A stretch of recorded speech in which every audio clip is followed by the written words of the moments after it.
Welcome to U एजुटेक YouTube channel. आपका U एजुटेक यूट्यूब चैनल में स्वागत है। आज हम आपके लिए लेकर आए हैं साइंस के 20 सबसे ज़्यादा पूछे जाने वाले प्रश्न, जो एनएमएमएस एग्जाम ही नहीं बल्कि लगभग हर कॉम्पिटिटिव एग्जाम में बार बार रिपीट होते हैं। तो इस वीडियो को आखिर तक के ज़रूर देखिएगा, क्योंकि लास्ट में मिलेगा आपको एक सरप्राइज। तो चलिए शुरू करते हैं। क्वेश्चन दे रखा है, प्रकाश का नियम क्या है? What is the law of reflection of light. यहाँ चार ऑप्शन दे रखे हैं। आपतन कोण परावर्तन कोण के बराबर होता है, यानी एंगल ऑफ इंसिडेंस।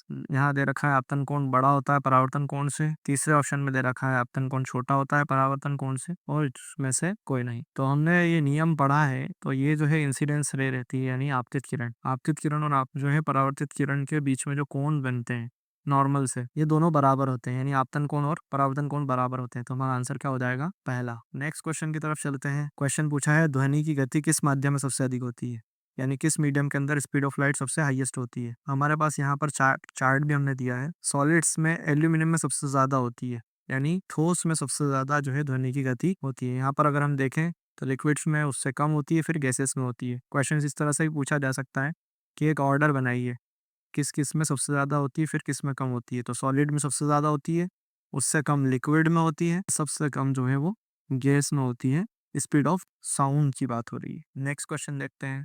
वायुमंडलीय दाब यानी एटमॉस्फेरिक प्रेशर किस चीज़ से मापा जाता है। हमारे पास दे रखा है वायुमंडलीय दाब किससे मापा जाता है, यानी एटमॉस्फेरिक प्रेशर किससे मेजर किया जाता है। पहला दे रखा है ऑप्शन थर्मामीटर, दूसरा दे रखा है बैरोमीटर, तीसरा हाइड्रोमीटर और स्पीडोमीटर। हम देखें थर्म बुखार मापा जाता है। स्पीडोमीटर हमें पता है जो हमारी गाड़ियों में लगा हुआ होता है, इससे स्पीड जो है वो गति मापी जाती है। हाइड्रोमीटर जो होता है स्पेसिफिक ग्रेविटी यानी जो सांद्रता होती है उसको मापा जाता है, इससे किसी भी तरल का गाढ़ापन कितना है वो मापा जाता है। तो बैरोमीटर जो है वो मापता है वायुमंडलीय दाब को, वो इस तरह से दिखाई देता है। ये डिजिटली है और दूसरे अलग भी इस तरह का बैरोमीटर दिखाई देता है। नेक्स्ट क्वेश्चन पे चलते हैं। पृथ्वी का प्राकृतिक उपग्रह यानी नेचुरल सैटेलाइट ऑफ अर्थ क्या है, वो हमें पता है, क्या दिख रहा है यहाँ पर? मून। ये हो जाएगा। नेक्स्ट क्वेश्चन चलते हैं। घर्षण क्यों आवश्यक है, यानी फ्रिक्शन क्यों नेसेसरी है। वो फ्रिक्शन से फायदा भी है और नुकसान भी है। विदाउट फ्रिक्शन हम चल भी नहीं पाएंगे। केवल गर्मी पैदा करने के लिए, गाड़ियों के चलाने और रोकने के लिए, चलने में मदद करने के लिए। बी और सी दोनों, यानी गाड़ी को चलाने और रोकने के लिए भी और चलने में मदद करने के लिए डी। हमारा आंसर क्या हो जाएगा? डी वाला, both B and C. Next question देखते हैं। पेट्रोलियम से कौन से उत्पाद प्राप्त होते हैं। तो यहाँ पर अगर हम ऑप्शंस देखें, नमक शक्कर ये तो हो ही नहीं सकता, चूना और सीमेंट ये भी नहीं हो सकता, लकड़ी और कोयला ये भी हमें नहीं। तो बचा क्या? पेट्रोल और डीजल। यहाँ पर हमें पता है कि क्रूड ऑयल से क्या क्या चीजें बनती हैं। यहाँ देखें अगर हम, गैसोलीन यानी गैस, केरोसिन, डीजल, पेट्रोल और गैसेस हमें जो है वो पेट्रोलियम पदार्थ से ही प्राप्त होते हैं। नेक्स्ट क्वेश्चन की तरफ चलते हैं। लोहे को जंग से बचाने के लिए विधि जो है होती है वो क्या कहलाती है। बहुत सारी विधियां हैं, जिसमें एक दे रखा है मिश्र धातु बनाना, गैल्वेनाइजेशन, आसवन और निस्यंदन। इनमें से हमें पूछा गया है कौन सी है। तो जो लोहे को जंग से बचाने के लिए गैल्वेनाइजेशन किया जाता है, ये गैल्वेनाइजेशन किससे किया जाता है ये भी पता होना चाहिए, कई बार इससे क्वेश्चन रिलेटेड हो जाता है। जिंक से किया जाता है। सर जिंक के सॉल्यूशन के अंदर इसको डुबोया जाता है और उसको निकाल कर सुखा लिया जाता है, इससे उस पर जंग नहीं लगती। कांटेक्ट जो होता है ऑक्सीजन का और नमी का वो बंद हो जाता है। नेक्स्ट क्वेश्चन की तरफ चलते हैं।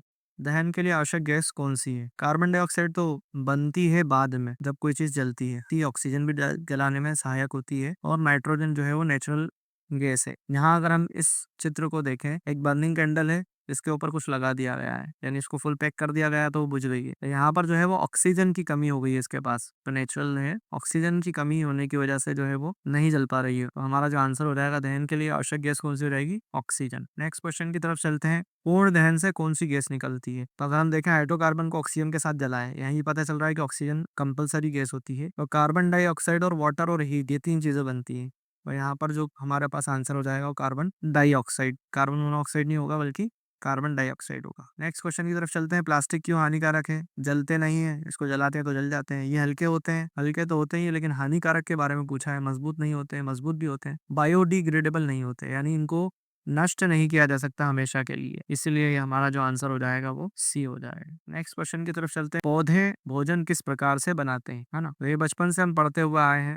कौन सी जो प्रक्रिया कहलाती है जिसमें पौधे अपना भोजन बनाते हैं, वो कहलाती है फोटोसिंथेसिस या प्रकाश संश्लेषण। श्वसन इंसानों के अंदर होता है, पाचन भी इंसानों के अंदर होता है, वाष्पोत्सर्जन जो है वो पेड़ों के अंदर होता है, लेकिन ये खाने बनाने के लिए नहीं होता। तो हमसे जो पूछा है भोजन किस प्रक्रिया से बनाते हैं, तो प्रक्रिया कहलाती है प्रकाश संश्लेषण। नेक्स्ट क्वेश्चन पूछा है। पत्तियों में पाया जाने वाला हरा वर्णक क्या कहलाता है। तो अगर हम इसको देखें, पहला जो दे रखा है हीमोग्लोबिन। हीमोग्लोबिन जो होता है Hb, ये इंसानों के रुधिर यानी रक्त में, ब्लड में पाया जाता है, और इस ब्लड का जो कलर इसी की वजह से जो होता है वो रेड होता है। तो पहला वाला आंसर तो हमारा नहीं हो जाएगा। दूसरा है क्लोरोफिल। क्लोरोफिल जो है वो ये होता है पौधों के अंदर ग्रीन कलर के लिए, तो हमारा जो आंसर हो जाएगा वो क्लोरोफिल हो जाएगा। यहाँ मेलानिन और केराटिन की बात करें, मेलानिन जो है हमारी स्किन की जो कलर होता है ये डिपेंड करता है मेलानिन पर। नेक्स्ट क्वेश्चन की तरफ चलते हैं। कोशिका का नियंत्रण या केंद्र कौन है? सेंटर ऑफ द सेल जो है वो कहाँ पर कंट्रोल होता है? तो वो होता है नाभिक में यानी न्यूक्लियस में। ये हमारा आंसर हो जाएगा। नेक्स्ट क्वेश्चन की तरफ चलते हैं। HIV किस रोग का कारण है? तो हमें पता है सबसे पहले यहाँ पर HIV का फुल फॉर्म दे रखा है ह्यूमन इम्यूनो डिफिशियंसी वायरस, यानी इंसान की रोग प्रतिरोधक जो क्षमता होती है उसको खत्म करने वाला वायरस। इस वायरस की वजह से जो है वो बीमारी होती है एड्स। ये होता है हमारा फर्स्ट आंसर हो जाएगा। कई बार इसका फुल फॉर्म पूछ लिया जाता है, तो एड्स का फुल फॉर्म यहाँ दे रखा है एक्वायर्ड इम्यूनो डिफिशियंसी सिंड्रोम। तो HIV और एड्स इन दोनों का फुल फॉर्म भी हमें याद करना है ताकि आंसर आसानी से हम दे पाए। नेक्स्ट क्वेश्चन की तरफ चलते हैं। सूक्ष्म जीवों से बनी एक वैक्सीन कौन सी है? तो चेचक की वैक्सीन, टिटनेस की वैक्सीन, रेबीज की वैक्सीन और सभी। यहाँ जितनी भी वैक्सीन होती हैं वो माइक्रो ऑर्गेनिज्म से ही बनाई जाती है, तो इसका आंसर हो जाएगा हमारा डी। नेक्स्ट क्वेश्चन की तरफ चलते हैं। पौधों में श्वसन किसके द्वारा होता है? जो रेस्पिरेशन होता है प्लांट्स के अंदर वो कैसे होता है? जड़ से, स्टेम से, स्टोमेटा या सीड्स से? अगर हम देखें तो यहाँ पर पत्तियां दे रखी हैं, पत्तियों के अंदर छोटे छोटे छिद्र होते हैं जो यहाँ पर शो हुए हैं, जिसमें से CO2 जा रही है, O2 आ रही है, पानी निकल रहा है। इनकी वजह से जो होता है वो श्वसन होता है पौधों के अंदर। इसको कहते हैं हम रंध्र या स्टोमेटा, जो कि पत्तियों में पाया जाता है। ये भी पूछ लिया जाता है कहाँ पर होता है, तो हम उसको आंसर देंगे पत्तियों में। क्वेश्चन पूछा गया है किशोरावस्था में कौन सा हार्मोन मुख्य होता है?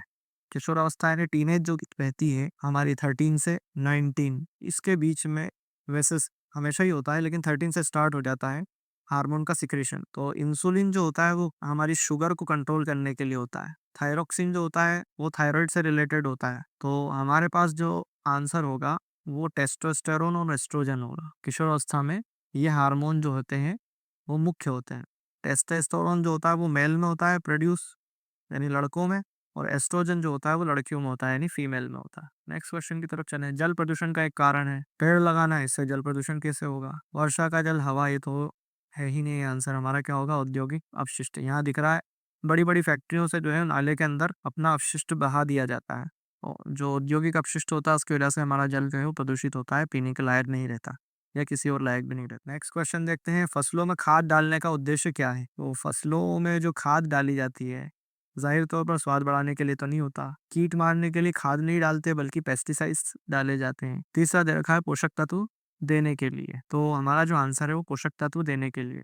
इस पिक्चर में आप देख सकते हैं ये हमारे पास फर्टिलाइजर्स है। यहाँ शो किया जा रहा है नाइट्रोजन है ना, पोटेशियम है, मैग्नीशियम है, जिंक है, आयरन है। ये सब पोषक तत्व देने के लिए ही जो है फर्टिलाइजर्स का यूज किया जाता है, क्योंकि मिट्टी में ये कम मात्रा में हो जाते हैं कुछ टाइम के बाद, तो इनकी मात्रा को बढ़ाने के लिए जो है न्यूट्रिएंट्स प्रोवाइड करने के लिए फर्टिलाइजर्स डाले जाते हैं। हमारा लास्ट क्वेश्चन है। रोटा वायरस किस रोग का कारण है ना? मलेरिया जो है वो किसी वायरस की वजह से नहीं बल्कि मच्छरों की वजह से होता है। पोलियो भी वायरस की वजह से होता है। जो डायरिया है वो रोटा वायरस के कारण होता है, यानी दस्त लगना बार बार। यहाँ पिक्चर इसीलिए दी है ताकि आप लोगों को हमेशा याद रहे। रोटा वायरस की वजह से जो है वो डायरिया यानी दस्त लगने की बीमारी होती है, खासतौर पर छोटे बच्चों में ज्यादा होती है। इसीलिए रोटा वायरस का छोटे बच्चों को वैक्सीन भी लगाया जाता है। शुरू में जिस सरप्राइज का आपसे वादा किया गया था वो है टेस्ट, जिसकी लिंक डिस्क्रिप्शन बॉक्स में दी गई है। आप अपने मीडियम यानी हिंदी या इंग्लिश के अनुसार टेस्ट दे सकते हैं और अपने नॉलेज को चेक कर सकते हैं। यदि आप चाहते हैं इसी तरह के क्वेश्चन और टेस्ट पेपर आपके लिए आते रहें तो कमेंट में ज़रूर बताइएगा कि आपको किस तरह के टेस्ट की ज़रूरत है। अगर आपको वीडियो पसंद आया है तो इसको लाइक कीजिए और शेयर कीजिए अपने दोस्तों तक के, और सब्सक्राइब कीजिए ताकि ऐसी वीडियो आपको आसानी से मिलती रहे।